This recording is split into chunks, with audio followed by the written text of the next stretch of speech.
नमस्कार दोस्तों, study with पवन प्रतिमा आप सब लोगों का स्वागत है। दोस्तों, चर्चा की जा रही थी कक्षा 8 मानव संसाधन यानी संसाधन एवं विकास का जो पाठ नंबर 6 है, अंतिम पाठ है, उसके भाग नंबर 2 पर हम चर्चा आज करेंगे। भाग 1 में हमने क्या क्या पढ़ा, एक नज़र उस पर जल्दी से दौड़ाते हैं। हमने देखा था कि भारत सरकार के अधीन मानव संसाधन मंत्रालय की स्थापना 1950 को हुई थी। साथ ही साथ हमने देखा था प्रधानमंत्री कौशल विकास योजना 2015 में प्रारंभ किया गया था। साथ ही साथ हमने देखा था जनसंख्या वितरण। हमने इसमें देखा था कि जहां मैदानों में घनी आबादी बसी है, वहीं पर्वतीय क्षेत्रों में, पर्वतों में और पठारों में इसके मुकाबले काफ़ी कम जनसंख्या है। और साथ में हमने देखा था जनसंख्या घनत्व, जहां भारत का जनसंख्या घनत्व 382 व्यक्ति प्रति वर्ग किलोमीटर है, वहीं विश्व का अगर जनसंख्या घनत्व देखें तो 51 व्यक्ति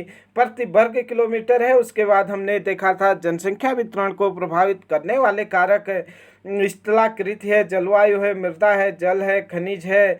और साथ ही साथ हमने देखा था आर्थिक कारक, सामाजिक कारक और सांस्कृतिक कारकों के विषय में हमने देखा था जो जनसंख्या को प्रभावित करते हैं। और साथ ही साथ हमने चर्चा की थी उत्प्रवासी, आप्रवासी, आप्रवास और उत्प्रवास। इसके साथ हमने इसी पाठ को आगे आज चर्चा करते हैं। आइए देखें कि क्या है आगे जनसंख्या परिवर्तन के प्रतिरूप। जनसंख्या परिवर्तन के प्रतिरूप, जनसंख्या वृद्धि की दर विश्व के अलग अलग है, मतलब विश्व के अलग अलग देशों में जनसंख्या वृद्धि की दर क्या है, अलग अलग है। यद्यपि विश्व की कुल जनसंख्या तीव्र गति से बढ़ रही है, तथापि सभी देशों में यह वृद्धि अनुभव नहीं की जा रही है। कुछ देशों जैसे केन्या में जनसंख्या वृद्धि दर ऊंची है। उन देशों में जन्म दर और मृत्यु दर दोनों ही उच्च है। कुछ देशों में अगर हम देखें, केन्या जैसे देश में देखें तो जनसंख्या वृद्धि दर क्या है, काफ़ी ऊंची है, मतलब काफ़ी तेज़ी से यहाँ पर जनसंख्या बढ़ रही है। और साथ ही साथ मृत्यु दर भी यहाँ पर उच्च है। हाल ही में स्वास्थ्य सेवाओं में सुधार के साथ मृत्यु दर कम हो गई है, जैसे हमने पिछले भाग में भी चर्चा की थी, परंतु जन्म दर अभी भी अधिक है और जिससे वृद्धि हो रही है, जिससे क्या हो रही है, जनसंख्या में वृद्धि हो रही है। अन्य देश जैसे यूनाइटेड किंगडम निम्न जन्म दर और मृत्यु दर के कारण जनसंख्या वृद्धि की दर मंद है। यूनाइटेड किंगडम को देखें, ब्रिटेन को देखें अगर हम, तो यहाँ पर जन्म दर क्या है, निम्न है। वहाँ पर शिक्षित लोगों की संख्या ज़्यादा है और जहाँ पर परिवार नियोजन के कार्यक्रमों को पहले से ही सुनियोजित ढंग से चलाया गया और यहाँ पर जन्म दर एवं मृत्यु दर बिल्कुल बहुत कम है, जिससे कि यहाँ पर जनसंख्या जो है वो ज़्यादा तेज़ी से नहीं बढ़ रही है। आप यहाँ पर इस मानचित्र के माध्यम से देखेंगे कि किन क्षेत्रों में जो जनसंख्या है वो विस्तृत रूप से फैली हुई है या नहीं, वहाँ पर ज़्यादा रूप में बढ़ रही है। आप जहाँ पर देख पा रहे होंगे नीले कलर वाले क्षेत्र जो हैं, यहाँ पर जनसंख्या काफ़ी तीव्र गति से बढ़ रही है। जैसे कि आप यहाँ देख रहे हैं अति उच्च जनसंख्या वृद्धि दर है, यहाँ पर 3% या इससे भी अधिक जनसंख्या यहाँ पर बढ़ रही है। जिसके बाद अगर हम देखें तो उच्च जनसंख्या दर किन क्षेत्रों में है, आप यहाँ पर देखिए एशिया के कुछ भागों में और साथ ही साथ यूरोप के कुछ भागों में और अफ्रीका के कई भागों में, या नहीं ज़्यादातर भागों में या तो उच्च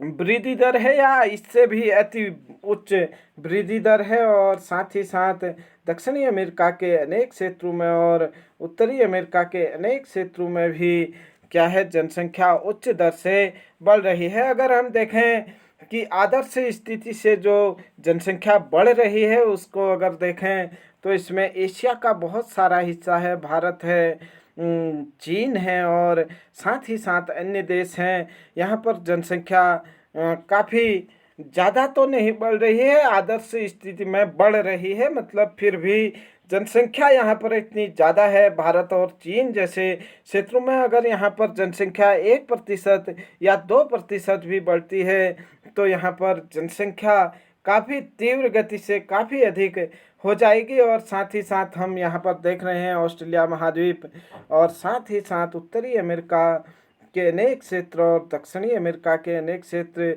यूरोप में भी जनसंख्या क्या है आदर्श स्थिति से बढ़ रही है, जबकि कई क्षेत्र ऐसे हैं जहाँ पर जनसंख्या क्या हो रही है, कम हो रही है।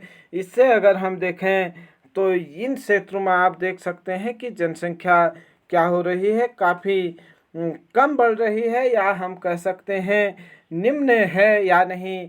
जो जनसंख्या के बढ़ने का क्रम है वो बहुत कम है। और साथ ही साथ कुछ देशों में अगर आप देखेंगे जो बिल्कुल जहाँ पर जनसंख्या क्या हो रही है, ह्रास हो रही है, जनसंख्या कम हो रही है। आगे देखें जनसंख्या के विषय में, जनसंख्या संगठन क्या है। किसी देश की जनसंख्या कितनी भी अधिक हो, उसका उस देश पर आर्थिक विकास के स्तर से कुछ अंतर नहीं पड़ता। अगर किसी देश के पास जनसंख्या ज़्यादा भी है तो हाँ, उस देश के आर्थिक विकास पर ज़्यादा उसका असर नहीं पड़ता है। उदाहरण के लिए बांग्लादेश और जापान अधिक सघन बसे हुए देश हैं, लेकिन जापान बांग्लादेश से आर्थिक रूप से अधिक विकसित है। उदाहरण के लिए अगर हम देखें जापान और बांग्लादेश में जनसंख्या क्या है, बहुत घनी बसी है, मतलब लोग काफ़ी यहाँ पर हैं। लेकिन दोनों देशों में अगर अंतर स्पष्ट करें तो जापान काफ़ी तीव्र गति से आर्थिक क्रियाकलापों में वृद्धि कर रहा है, जबकि बांग्लादेश उसके समकक्ष जनसंख्या के मामले में तो घना बसा हुआ है, लेकिन आर्थिक विकास उसका उस तरीके से नहीं हो पा रहा है। आप देख रहे हैं एक संसाधन के रूप में लोगों की भूमिका को समझने के लिए हमें उनके गुणों के बारे में जानने की आवश्यकता है। लोग अपनी आयु, लिंग, साक्षरता स्तर, स्वास्थ्य दशाओं, व्यवसाय और आय के स्तर पर एक दूसरे से भिन्न होते हैं। लोगों की इन विशेषताओं के बारे में जानना आवश्यक है। जनसंख्या संगठन जनसंख्या की संरचना को दर्शाता है। एक संसाधन के रूप में लोगों की भूमिका को समझने के लिए हमें आवश्यकता है कि मतलब लोग अपनी आयु है, लिंग है, साक्षरता है, स्तर है, स्वास्थ्य है, दशाएं हैं, व्यवसाय हैं, इसके स्तर पर भी लोग क्या करते हैं, जनसंख्या में वृद्धि करते हैं, या मतलब जनसंख्या को नियोजित करने के उपाय देखते हैं। अगर कोई व्यक्ति शिक्षित है तो वह निश्चित तौर पर अपने कम बच्चे पैदा करेगा। वहीं अगर हम देखें अगर कोई व्यक्ति अशिक्षित है तो वह निश्चित तौर पर उसे अपने परिवार में कम समझ रहेगी और परिवार नियोजन की समस्या वहाँ पर देख सकते हैं। वैसे ही कई स्तर ऐसे हैं जहाँ पर स्वास्थ्य सेवाएं नहीं हैं और व्यवसाय के साधन नहीं हैं, वहाँ पर भी इन सब चीज़ों का असर पड़ता है। यहाँ पर आप लोगों को मानव एक संभाव्य संसाधन है, इसके विषय में समझाने का प्रयास किया गया है कि प्रत्येक व्यक्ति समाज के लिए क्या है, संभाव्य संसाधन है। संसाधन जैसे कि हमने पाठ नंबर 1 में देखा था कि किसी चीज़ को उपयोग, अब मानव का उपयोग किस लिए किया जाता है, एक राष्ट्र को सशक्त बनाने के लिए मनुष्य की अहम भूमिका होती है। यहाँ पर चर्चा की गई है। मैं अपने पोते पोतियों को कहानी सुनाती हूँ। दूसरा व्यक्ति यहाँ पर कह रहा है कि मैं विवाह समारोह में गाता हूँ। तीसरा व्यक्ति यहाँ पर मैं कैंसर उपचार की औषधियों के लिए शोध कर रही हूँ। चौथा यहाँ पर व्यक्ति कह रहा है मैं सेतु बनाना जानता हूँ, मतलब पुल बनाना जानता हूँ। अगला व्यक्ति कह रहा है मैं घर की देखभाल करती हूँ। और यहाँ पर एक किसान भी हैं और वह बता रहे हैं कि मैं किसान हूँ। इस प्रकार से आप देख पा रहे होंगे कि ये मनुष्य अनेक संसाधनों का काम कर रहे हैं या नहीं। कोई मनुष्य अपने छोटे बच्चों को पढ़ा रहा है तो कोई विवाह समारोह जैसे कार्यक्रमों में अपनी महत्वपूर्ण भूमिका निभाकर गाना गा रहा है। वहीं कोई व्यक्ति मनुष्य के उपचार के लिए शोध कर रहा है और कोई व्यक्ति मनुष्य के खाने के लिए कृषि कर रहा है। और साथ ही साथ कोई व्यक्ति पुल बनाने हैं, सड़क बनाने हैं, इन कार्यों में लगे हैं। इस प्रकार से कुल मिलाकर अगर हम चर्चा करें तो मनुष्य एक राष्ट्र निर्माण के लिए क्या है, एक महत्वपूर्ण संसाधन है या नहीं, संसाधन का कार्य करता है। आगे देखें जनसंख्या संगठन हमारी यह जानने में सहायता करता है कि कितने पुरुष हैं और कितनी स्त्रियां हैं। अगर जनसंख्या संगठन को देखें, जनसंख्या गणना की दृष्टि से देखें तो यह हमें यह भी बताता है कि वहाँ पर कितनी पुरुष हैं और कितने स्त्रियां हैं, वो किस आयु वर्ग के हैं ये भी बताता है, और साथ ही साथ कितने लोग वहाँ पर शिक्षित हैं और वो किस प्रकार के व्यवसाय में लगे हैं, उनकी आय क्या है और क्या स्तर है और स्वास्थ्य दशाएं कैसी हैं। एक देश के जनसंख्या संगठन का अध्ययन करने की एक रुचिकर विधि है जनसंख्या पिरामिड। हम इसे आयु लिंग पिरामिड भी कहते हैं।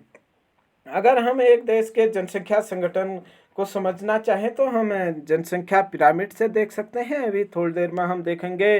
जनसंख्या पिरामिड दर्शाता है कि कुल जनसंख्या विभिन्न आयु वर्गों में विभाजित है। उदाहरण के लिए 15 से 9 वर्ष या 10 से 14 वर्ष या कुल जनसंख्या का प्रतिशत। इन वर्गों में प्रत्येक वर्ग के पुरुष और स्त्रियां उप विभाजित हैं, और साथ ही साथ यहाँ पर देखेंगे कि जनसंख्या पिरामिड का आकार उस विशिष्ट देश में रहने वाले लोगों की कहानी बताता है, और बच्चों की संख्या 15 वर्ष से नीचे की होती है। यहाँ पर दिया गया है एक पिरामिड, एक जनसंख्या पिरामिड है। यहाँ पर आप देख पा रहे होंगे कि किस तरीके से यहाँ पर पुरुष यहाँ इस ओर दिए गए हैं, जबकि इस ओर स्त्रियां के बारे में पिरामिड में दर्शाया गया है। यहाँ पर आप देख पा रहे होंगे कि अगर हम देखें 15 साल से नीचे के लगभग जो लोग हैं उसमें अगर देखें तो स्त्री और पुरुषों में ज़्यादा अंतर नहीं है। यहाँ लगभग 9% के आसपास है, तो यहाँ पर 8.5% हम मान सकते हैं।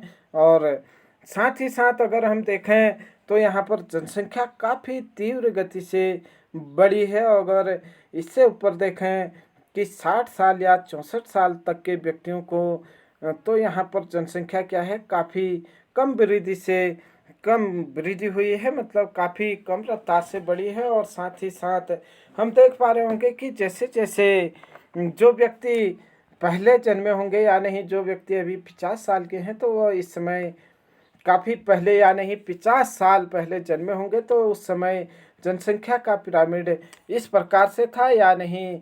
अभी भी उन लोगों का अगर प्रतिशत देखें तो वो लोग काफ़ी कम मात्रा में हैं। और साथ ही साथ अगर हम देखें तो यहाँ पर किस उच्च दर से जनसंख्या को यहाँ पर बढ़ते हुए दर्शाया गया है। उसके साथ साथ हम देखेंगे कि यहाँ पर चर्चा की गई है कि यह क्या है, यह एक देश के पुरुष और स्त्रियों के वर्तमान जनसंख्या का क्या है, उनके आयु वर्ग को दर्शा रहा है। और साथ ही साथ यहाँ पर पूछा गया है कि क्या डिटेक्टिव बन सकती हूँ और एक देश की जनसंख्या का पता लगा सकता हूँ। अवश्य ही 3 देशों का अध्ययन करते हैं। आइए देखते हैं आगे क्या चर्चा की गई है जनसंख्या संगठन के विषय में।